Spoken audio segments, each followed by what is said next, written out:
الصلاة والسلام عليك سيدي يا رسول الله الصلاة والسلام عليك يا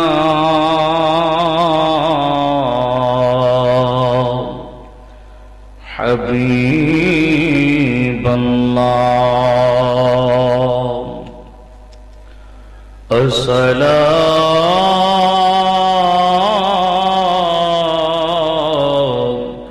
الصلاة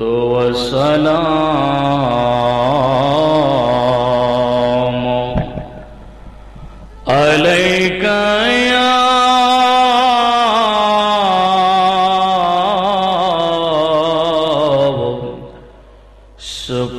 شفيع المذنبين الصلاة والسلام عليك يا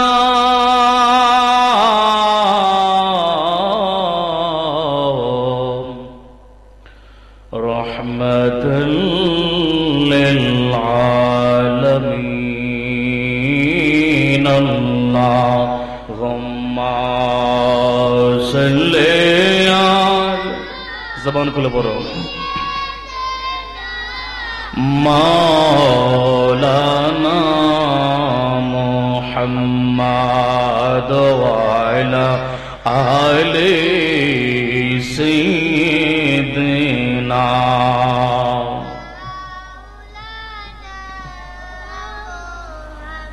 اللهم صل على سيدنا مولانا محمد وعلى آل سيدنا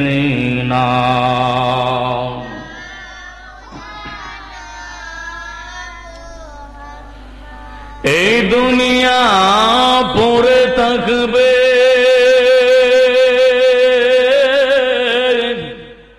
আমরা একদিন থাকবো না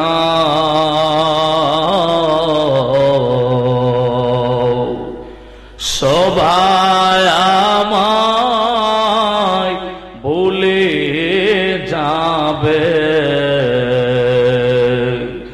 নবী গো আপনি বললেন না আল্লাহুম্মা সাল্লি আলা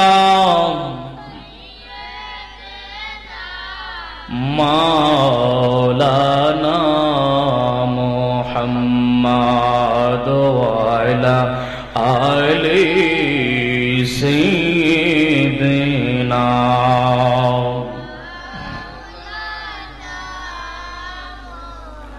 ज़बान को ला इलाहा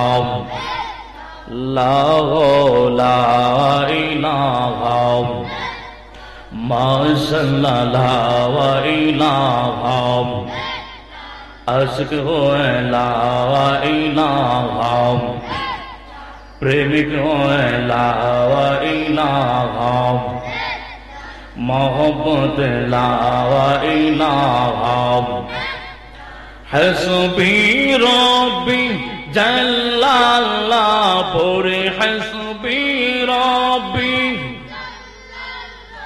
आमा फी क़ल्बी गैरुल्लाह व नूर मुहम्मद सल्लल्लाहु अलैहि वसल्लम कलमा ला इलाहा इल्लल्लाह ला इलाहा इल्लल्लाह ला इलाहा इल्लल्लाह ला इलाहा इल्लल्लाह ला इलाहा এই জীবনের গুনাহগাতা আল্লাহ এই